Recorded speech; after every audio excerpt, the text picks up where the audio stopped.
दक्षिणी लेबनान के उपनगरों में इजरायली रक्षा बलों ने एक और हवाई हमला किया। मादी इलाका है जहां पर माजिन फार्मेसी के पीछे उसी जगह को दोबारा निशाना बनाया गया जहां कुछ दिनों पहले आईडीएफ ने बमबारी की। पहले हमले के तुरंत बाद उसी स्थान पर दूसरा हमला किया गया, जिसे डबल टैप स्ट्राइक कहा जाता है। ऐसे हमलों का उद्देश्य अक्सर ज्यादा नुकसान पहुंचाना और राहत व बचाव कार्यों को रोकना होता है। इस हमले से इलाके में भारी तबाही और अफरा तफरी मची हुई है। हमले का निशाना विशेष रूप से माजिन फार्मेसी के पीछे वाला क्षेत्र था, जहां नागरिकों के साथ साथ राहत कर्मी भी मौजूद थे। हालांकि अब तक हमले में कितने लोग घायल या मारे गए, इसकी पुष्टि नहीं हो पाई है। मिडिल ईस्ट पे युद्ध शुरू होने से लेकर अब तक अमेरिकी राष्ट्रपति ट्रंप ईरान को इतनी बार अल्टीमेटम दे चुके हैं कि ईरान ने उनको सीरियसली लेना छोड़ दिया है और अब तो खाड़ी के देशों में मौजूद अमेरिकी ठिकानों को नेस्तनाबूद करने की जवाबी धमकियां दे दी गई हैं। ट्रंप को ईरान की ओर से दी गई इस ताज़ा वार्निंग के पीछे है ईरानी हमलों की 95 लहर वाली खतरनाक शुरुआत, जिसमें ईरान ने अपनी खतरनाक बैलिस्टिक मिसाइलों हज कासिम, खैबर शेकन के साथ ही कादर क्रूज मिसाइलों का व्यापक इस्तेमाल शुरू कर दिया है।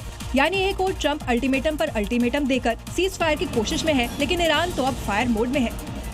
वहीं पीएम नेतन्याहू ने ट्रंप को बधाइयां दे दी हैं। दरअसल ईरान से पायलट रेस्क्यू पर ये बधाई संदेश पहुंचाया गया ट्रंप को।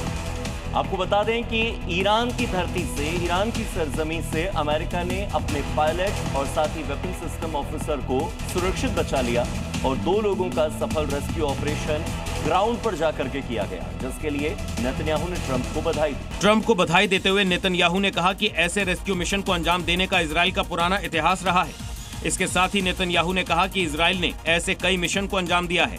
अमेरिका को पायलट बचाने के चक्कर में अपने कई जेट्स खोने पड़े, जिसमें military transport aircraft, 2 Black Hawk helicopter शामिल थे, जिसको लेकर अमेरिका का दावा है कि ऑपरेशन के दौरान टेक्निकल खराबी की वजह से उनका एयरक्राफ्ट मौके पर उड़ा दिया, जबकि ईरान कह रहा है कि उसने अमेरिका के इन जेट्स को मार गिराया है।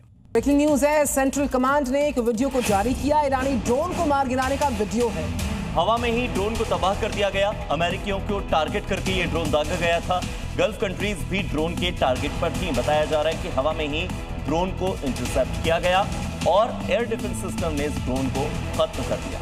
ये वीडियो अमेरिका की सेंट्रल कमांड ने जारी किया है। तस्वीरों में दिख रहा व्हाइट ड्रोन ईरान का है, जिसको नेस्तनाबूद करने के लिए अमेरिका ने टारगेट सेट कर रखा है और देखते ही देखते ड्रोन आग के गोले और धुएं में बदल जाता है और थोड़ी देर बाद ड्रोन का मलबा धरती पर गिर जाता है। इंटरसेप्शन के बाद अमेरिका ने दावा किया कि ईरान का ये ड्रोन अमेरिकी सैनिकों और गल्फ कंट्रीज को टारगेट कर छोड़ा गया था।